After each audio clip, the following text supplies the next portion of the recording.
ಹೇಳ್ತಾರೆ ಏನಂದ್ರೆ, ನಾನು ಆ ವಿಷಯದ ಮೇಲೆ ನೀನು ಆಶ್ಚರ್ಯ ಪಡೆಯುವ ರೀತಿಯಲ್ಲಿ ನಾನು ಮಾಡ್ತೇನೆ ಎಂಬುದಾಗಿ. ಲೂಕನು ಬರೆದ ಸುವಾರ್ತೆ 8ನೇ ಅಧ್ಯಾಯದ 22ರಿಂದ 25ರ ವಾಕ್ಯ ಓದಿ. ಲೂಕ 8:22.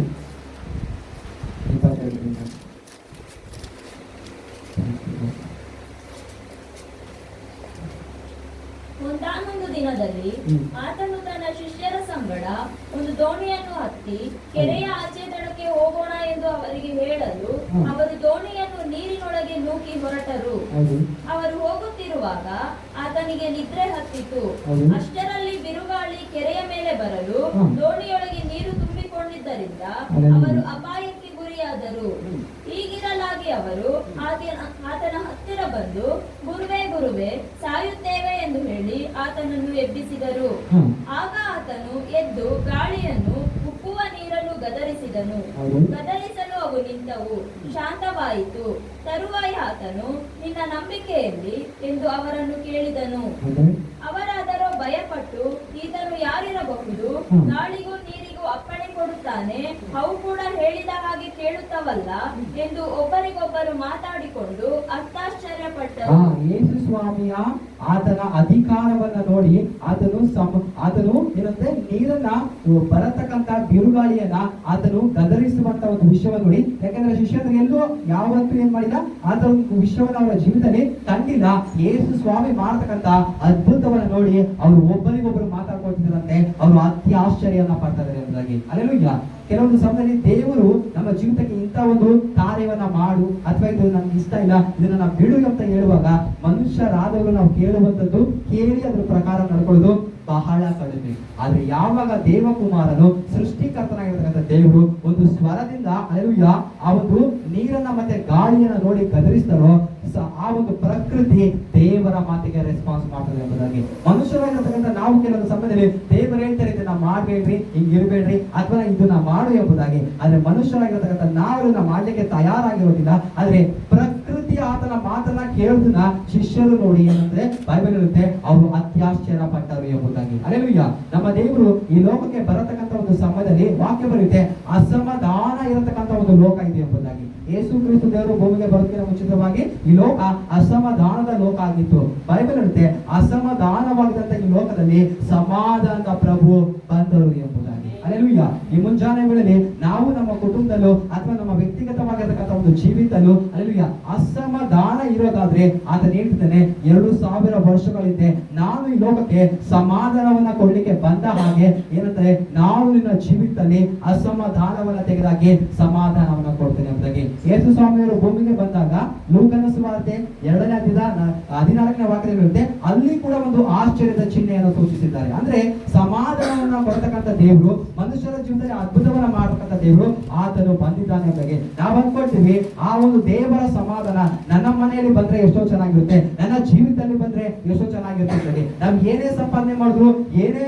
ಮಾಡಿದ ಅಂದ್ರೂ ಕೂಡ ನಮ್ಮ ಜೀವಿತದಲ್ಲಿ ಸಂತೋಷ ಅಥವಾ ಸಮಾಧಾನ ಇಲ್ಲದೆ ಹೋದ್ರೆ ಅವೆಲ್ಲವೂ ವ್ಯರ್ಥ. ಅಲ್ಲೆಲೂಯ್ಯ. ನಮ್ಮ ದೇವರು ಸಮಾಧಾನದ ಪ್ರಭುವಾಗಿದ್ದಾರೆ. ಆತನು ಸಮಾಧಾನವನ್ನು ಕೊಡ್ಲಿಕ್ಕೆ ಬಂದಂತ ದೇವರಾಗಿದ್ದಾರೆ. ಲೂಕ 2ನೇ ಅಧ್ಯಾಯದ 14ನೇ ವಾಕ್ಯದಲ್ಲಿ ನೋಡುವಾಗ ಅಲ್ಲಿ ಕೂಡ ಆಶ್ಚರ್ಯದ ಒಂದು ಚಿಹ್ನೆ ಕಾಣಿಸ್ತದೆ. ಏನಂತಂದ್ರೆ ದೇವರು ಅದ್ಭುತವನ್ನ ಮಾಡ್ಲಿಕ್ಕೆ ಆತನು ಸಿದ್ಧನಿದ್ದಾನೆ ಎಂಬುದಾಗಿ. ನಮ್ಮ ಜೀವಿತದಲ್ಲೂ ಕೂಡ ದೇವರು ಹೇಳ್ತಿದ್ದಾರೆ ಏನಂತಂದ್ರೆ, ಎಲ್ಲಿ ನಿನ್ನ ಜೀವಿತಕ್ಕೆ ಪ್ರಶ್ನೆ ಬಂದಿದ್ಯೋ, ಇದು ಚೆನ್ನಾಗಿ ಕೇಳಿಸ್ಕೊಳ್ರಿ, ಐ ರಿಪೀಟ್, ಎಲ್ಲಿ ನಿಮ್ಮ ಜೀವಿತಕ್ಕೆ ಶತ್ರುವಾದನು ಪ್ರಶ್ನೆಯನ್ನ ತಂದಿದನೋ, ಪ್ರಶ್ನೆಯನ್ನ ಕೇಳುವಾಗೆ ಮಾಡಿದನೋ, ಆ ಪ್ರಶ್ನೆನ ದೇವರು ತೆಗೆದಾಕಿ ಆ ಪ್ರಶ್ನೆನ ಡಿಲೀಟ್ ಮಾಡಿ ದೇವರು ಏನ್ ಮಾಡ್ತಾರೆ, ನಿಮ್ಮ ಜೀವಿತದಲ್ಲಿ ಆಶ್ಚರ್ಯಕರವಾದಂತ ಒಂದು ಚಿಹ್ನೆನ, ಅದ್ಭುತಕ್ಕೆ ಸಂಬಂಧಪಟ್ಟಂತ ಒಂದು ಚಿಹ್ನೆನ ಆತನು ನೇಮಿಸುವ ದೇವರು ಆಗ್ತಾನೆ. ನಿಮ್ಮ ಜೀವಿತಕ್ಕೆ ಆತನು ಇರುವಂತ ದೇವರಾಗ್ತಾನೆ. ಶತ್ರು ಎಲ್ಲಿ ಪ್ರಶ್ನೆ ನಿಮ್ಮ ಜೀವಿತಕ್ಕೆ ತೆಗೆದುಕೊಂಡು ಬಂದೋ ಆ ಪ್ರಶ್ನೆಗೆ ಅಲ್ಲಿಗ ಸರಿಯಾದ ಸಮಯದಲ್ಲಿ ಸರಿಯಾದ ಉತ್ತರವನ್ನ ದೇವರು ಮಾಡುವಂತವರಾಗಿದ್ದಾರೆ. ನಿಮ್ಮ ಸಂಗಡ ದೇವರಿದ್ದಾರೆ ಎಂಬುದಾಗಿ ಅಲ್ಲಿಗ ಬೇರೆ ಒಂದು ಜನರ ಕಣ್ಣು ನೋಡಿ ಆಶ್ಚರ್ಯ ಪಡುವಾಗೆ ಯೆಹೋವನು ಇವರಿಗೋಸ್ಕರ ಮಹತ್ ಕಾರ್ಯವನ್ನ ಮಾಡಿದ್ದಾನೆ ಎಂಬುದಾಗಿ ಬೈಬಲ್ ಅಲ್ಲಿ ಬಂದಿದೆ. ಆ ಪ್ರಕಾರವಾಗಿ ದೇವರು ನಿಮಗೆ ಸಹಾಯ ಮಾಡುವವರಾಗಿದ್ದಾರೆ. ಆ ಒಂದು ವಾಕ್ಯವನ್ನು ಮತ್ತೆ ಇನ್ನೊಂದು ಸಾರಿ ಓದಿ. ಕೀರ್ತನೆ 86ನೇ ಕೀರ್ತನೆ 17ನೇ ವಾಕ್ಯ ಒಂದು ಸಾರಿ ಓದಿ. 86:17.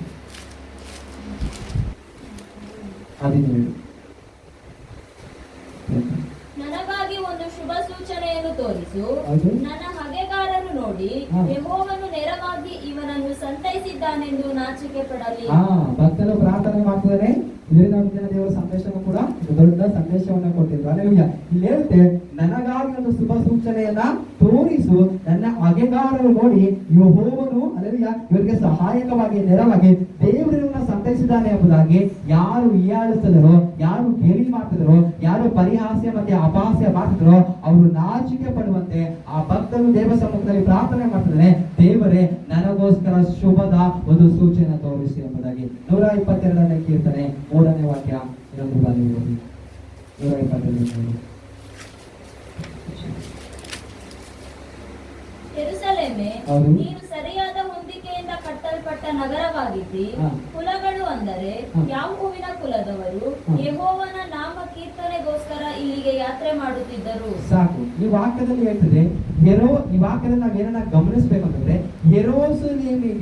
ಯೆರೂಸಲೇಮಿನೊಟ್ಟಿಗೆ ಹೊಂದಿಕೆಯಾಗಿ ಕಟ್ಟಲ್ಪಟ್ಟಂತ ನಗರಗಳು ಯಾವುವು? ಆ ವಾಕ್ಯ ಹಂಗೆ ಹೇಳುತ್ತಲ್ಲ, ಯೆರೂಸಲೇಮೇ ಅಲ್ಲೆಲೂಯಾ ಏನಂತೆ, ಯೆರೂಸಲೇಮೇ ನೀನು ಸರಿಯಾದ ಹೊಂದಿಕೆಯಿಂದ ಕಟ್ಟಲ್ಪಟ್ಟ ನಗರವಾಗಿದ್ದೀ ಎಂಬುದಾಗಿ. ಅಲ್ಲೆಲೂಯಾ. ಅಂದ್ರೆ ಇವಾಗ ನಾವು ಏನು ಆಲೋಚನೆ ಮಾಡ್ಬೇಕಂದ್ರೆ, ಯೆರೂಸಲೇಮಿನೊಟ್ಟಿಗೆ ಸೇರಿ ಕಟ್ಟಲ್ಪಟ್ಟಂತ ನಗರಗಳು ಯಾವುವು? ಅಲ್ಲೆಲೂಯಾ. ಆ ನಗರಗಳು ಯಾವ ಎಂಬುದಾಗಿ ನಾವು ಆಲೋಚನೆ ಮಾಡುವಾಗ ಅಲ್ಲೆಲೂಯಾ ಸತ್ಯವೇದದಲ್ಲಿ ಏನಂತಂದ್ರೆ ಇದರಲ್ಲಿ 3 ವಿಷಯವನ್ನ ನಾವು ನೆನಪಿಸ್ಕೊಳ್ಬೇಕು. ಯೆರೂಸಲೇಮಿನೊಂದಿಗೆ ಕಟ್ಟಲ್ಪಟ್ಟಂತ ನಗರ ಯಾವುದು, ಆ ನಗರಗಳ ಹೆಸರು ಬೈಬಲಲ್ಲಿ ಎಲ್ಲಿ ಬಂದಿದ್ದಾವೆ, ಆ ನಗರಗಳು ಯೆರೂಸಲೇಮಿನೊಟ್ಟಿಗೆ ಸೇರಿಸಿ ಕಟ್ಟಿದ ಆದ್ಮೇಲೆ ಅಲ್ಲಿ ಆ ಒಂದು ನಗರ ಕಟ್ಟಲ್ಪಟ್ಟ ಮೇಲೆ ಅದರಲ್ಲಿ ಏನು ಬದಲಾವಣೆ ಬಂತು ಎಂಬುದಾಗಿ. ಅಲ್ಲೆಲೂಯಾ. ನಾನು ಅವಾಗಲೇ ಹೇಳಿದೆ, ಯೆರೂಸಲೇಮ್ ಎಂಬುದು ಒಂದು ಸೆಂಟ್ರಲ್ ಇದೆ. ಅಂದ್ರೆ ಯೇಸು ಸ್ವಾಮಿ ಕಲ್ವಾರಿ ಶಿಲುಬೆಯಲ್ಲಿ ಇರ್ಬೇಕಾದ್ರೆ ಮಧ್ಯದಲ್ಲಿ ಯೇಸು ಸ್ವಾಮಿ ಇದ್ದಾರೆ, ಆ ಕಡೆ ಒಬ್ಬ ಕಳ್ಳ ಇದ್ದಾನೆ, ಈ ಕಡೆ ಒಬ್ಬ ಕಳ್ಳ ಇದ್ದಾನಲ್ಲ. ಆ ರೀತಿಯಾಗಿ ಯೆರೂಸಲೇಮ್ ಎಂಬತಕ್ಕಂಥ ಒಂದು ಪಟ್ಟಣ, ಆ ನಗರ ಇದೆ. ಅದರ ಒಂದು ಭಾಗದಲ್ಲಿ ಮೋರಿಯಾ ಬೆಟ್ಟ ಇದೆ, ಇನ್ನೊಂದು ಭಾಗದಲ್ಲಿ ಏನಾಗಿದೆ, ಚೀಯೋನ್ ಕೋಟೆ ಇದೆ ಎಂಬುದಾಗಿ. ಆ ಭಕ್ತರು ಪ್ರಾರ್ಥನೆ ಮಾಡ್ತಾರೆ ಏನಂತಂದ್ರೆ, ದೇವರೇ ಇವೆರಡನ್ನ ಸೇರಿಸಿ ನೀವು ಕಟ್ಟಬೇಕೆಂಬುದಾಗಿ. ನಾನು ಮುಂದೆ ಹೇಳ್ತೀನಿ ಯಾಕೆ ಆ ಭಕ್ತನು ಅಷ್ಟು ಹಠ ಹಿಡಿದು ಅವೆರಡನ್ನ ಸೇರಿಸಿ ಕಟ್ಟಬೇಕೆಂಬುದಾಗಿ ಪ್ರಾರ್ಥನೆ ಮಾಡಿದ. ಕಟ್ಟಿದ್ಮೇಲೆ ಆಫ್ಟರ್ ರಿಸಲ್ಟ್ ಏನ್ ಬಂತು ಎಂಬುದಾಗಿ ಮುಂದೆ ನಾನು ಹೇಳಲಿಕ್ಕೆ ಹೋಗ್ತೇನೆ. ಅಲ್ಲೆಲೂಯಾ. 2 ಸಾಮುವೇಲ 5ನೇ ಅಧ್ಯಾಯದ 6 ಮತ್ತು 7ನೇ ವಾಕ್ಯನ ನೋಡೋಣ. ಮೊದಲನೇದಾಗಿ ಚೀಯೋನ್ ಕೋಟೆಯ ವಿಷಯವಾಗಿ ಅಲ್ಲಿ ಬರೀತೆ, ಅದನ್ನ ನೋಡೋಣ. 2 ಸಾಮುವೇಲ 5ನೇ ಅಧ್ಯಾಯದ 6 ಮತ್ತು 7ನೇ ವಾಕ್ಯ. ದಾವೀದನು ತನ್ನ ಜನರನ್ನು ಕರೆಕೊಂಡು ಯೆರೂಸಲೇಮಿನಲ್ಲಿದ್ದ ದೇಶದ ಮೂಲ ನಿವಾಸಿಗಳಾದ ಯೆಬೂಸಿಯರಿಗೆ ವಿರೋಧವಾಗಿ ಹೊರಟನು. ಅವರು ಇವನು ಒಳಗೆ ಬರಲಾರನೆಂದು ನೆನೆಸಿ ದಾವೀದನಿಗೆ, ನೀನು ಒಳಗೆ ಬರಲಾರಿ, ಕುರುಡರು ಕುಂಟರು ಇವರೇ ನಿನ್ನನ್ನು ಅಟ್ಟಿ ಬಿಡುವರು ಎಂದು ಹೇಳಿದರು. ಸಾಕು. ಅಲ್ಲೆಲೂಯಾ. ದಾವೀದನು ಚೀಯೋನ್ ಕೋಟೆನ ಸ್ವಾಧೀನ ಪಡಿಸಿಕೊಳ್ಳೋದಕ್ಕೆ ಹೋಗತಕ್ಕಂಥ ಸಮಯದಲ್ಲಿ ನೋಡುವಂತ ಸಮಯದಲ್ಲಿ ಅವನಿಂದ ಸ್ವಾಧೀನ ಪಡಿಸಿಕೊಂಡಿಲ್ಲ. ಅಲ್ಲಿ ನೋಡುವಾಗ ದಾವೀದನು ಸ್ವಾಧೀನ ಪಡಿಸಿಕೊಳ್ಳಕ್ಕೆ ಹೋಗುವಾಗ ಯೆಬೂಸಿಯರು ಅದನ್ನ ಆಳ್ವಿಕೆ ಮಾಡ್ತಾ ಇದ್ದಾರೆ ಎಂಬುದಾಗಿ. ಅಲ್ಲೆಲೂಯಾ. ಆ ದಾವೀದನ ಆ ಒಂದು ಚೀಯೋನ್ ಕೋಟೆನ ಸ್ವಾಧೀನ ಪಡಿಸಿಕೊಳ್ಳಕ್ಕೆ ಹೋಗುವಾಗ ಯೆಬೂಸಿಯರ ಶಕ್ತಿ ಅಥವಾ ಯೆಬೂಸಿಯರ ಒಳಗಡೆ ಅಥವಾ ಯೆಬೂಸಿಯರು ಅವನು ನೋಡಿ ದಾವೀದನ ನೋಡಿ ಹೇಳ್ತಿದ್ದಾರೆ ಏನಂತಂದ್ರೆ, ನೀನು ಈ ಸ್ಥಳವನ್ನ ಏನ್ ಮಾಡಕ್ ಆಗೋದಿಲ್ಲ ಅಂತಂದ್ರೆ, ನೀನು ಕೈವಶ ಮಾಡ್ಕೊಳಕ್ ಆಗೋದಿಲ್ಲ, ನೀನು ಇದನ್ನ ಆಕ್ಯುಪೈ ಆಗ್ಲಿ ಅಥವಾ ಸ್ವಾಧೀನ ಆಗ್ಲಿ ಮಾಡ್ಕೊಳಕ್ ಆಗೋದಿಲ್ಲ. ಯಾಕೆಂತಂದ್ರೆ ನಮ್ಮ ಕುರುಡರು ಕುಂಟರೆ ಸಾಕು, ಯುದ್ಧ ಸೈನಿಕರು ಬೇಕಾಗಿಲ್ಲ ದಾವಿದರೆ, ನಮ್ಮ ಒಂದು ಕುರುಡರು ಕುಂಟರೆ ಏನ್ ಮಾಡ್ತಾರೆ, ಹಟ್ಟಿ ಬಿಡ್ತಾರೆ, ಇದನ್ನ ಸೋಲಿಸ್ಬಿಡ್ತಾರೆ ಎಂಬುದಾಗಿ. ಅಂದ್ರೆ ಆ ವ್ಯಕ್ತಿ ಯಾರು ಎಂಬುದಾಗಿ ಗೊತ್ತು. ಆಮೇಲೆ ದಾವೀದನು ಚಿಕ್ಕ ಹುಡುಗನಾಗಿದ್ದಂತ ಸಮಯದಲ್ಲಿ ಅಲ್ಲೆಲೂಯಾ ಅವನು ಒಂದು ಗೊಲ್ಯಾತನನ್ನ ಕೊಂದಂತ ವ್ಯಕ್ತಿ ಅಂತ ಗೊತ್ತು. ಅಂತ ಒಂದು ಶೂರನ ಮುಂದೆಗಡೆ ಆ ರೀತಿಯಾಗಿ ಗೆದ್ದು ಬಂದಿರತಕ್ಕಂಥವನ ಮುಂದೆಗಡೆ ಯೆಬೂಸಿಯ ಶಕ್ತಿ ನೋಡಿ ಹೇಳ್ತದೆ ಏನಂದ್ರೆ, ಒಂದು ಚಿಕ್ಕ ವಿಷಯವನ್ನ ಅವನು ಮುಂದೆಗಡೆ ತೆಗೆದುಕೊಂಡು ಬಂದು ತೋರಿಸಿ ಹೇಳ್ತದೆ, ನೀನು ಏನ್ ಮಾಡಕ್ ಆಗಲ್ಲ ಅಂತಂದ್ರೆ ಚೀಯೋನ್ ಕೋಟೆನ ಸ್ವಾಧೀನ ಮಾಡ್ಕೊಳಕ್ ಆಗಲ್ಲ. ಇನ್ನು ಸ್ವಾಧೀನ ಮಾಡ್ಕೊಳ್ಳೋದಲ್ಲಿರ್ಲಿ, ಇದ್ರ ಒಳಗಡೆನೆ ನಿನ್ ಕೈಲಿ ಏನ್ ಮಾಡಕ್ ಆಗಲ್ಲ, ಬರೋದಿಲ್ಲ. ಇದ್ರ ಒಳಗಡೆ ಬರ್ಲಿಕ್ಕೆ ನಮ್ಮಲ್ಲಿರತಕ್ಕಂಥ ಕುರುಡರು ಕೂಡ ನಿನ್ನ ಬಿಟ್ಕೊಡೋದಿಲ್ಲ. ಇದನ್ನ ಏನ್ ಮಾಡ್ತಾರೆ ಅಂತಂದ್ರೆ, ಆ ಒಂದು ನೀನು ಬರತಕ್ಕಂಥ ದಾರಿಯಲ್ಲದೆ ಇದನ್ನ ಸೋಲಿಸಿ ಏನ್ ಮಾಡ್ತಾರೆ, ಕಳಿಸುವಂತವರಾಗಿದ್ದಾರೆ. ಅಲ್ಲೆಲೂಯಾ. ಈ ಒಂದು ಯೆಬೂಸಿಯ ಶಕ್ತಿ ದಾವೀದನನ್ನು ನೋಡಿ ಆ ರೀತಿಯಾಗಿ ಏನ್ ಮಾಡ್ತಾ ಇದೆ, ಸವಾಲಾಗ್ಬೋದಾಗಿದೆ. ಕಾಲದಲ್ಲಿ ದೇವರ ಮಟ್ಟಿಗೆ ಹೇಳ್ತಿದ್ರಲ್ಲ, ಈ ಸಮಯ ಏನಾಗ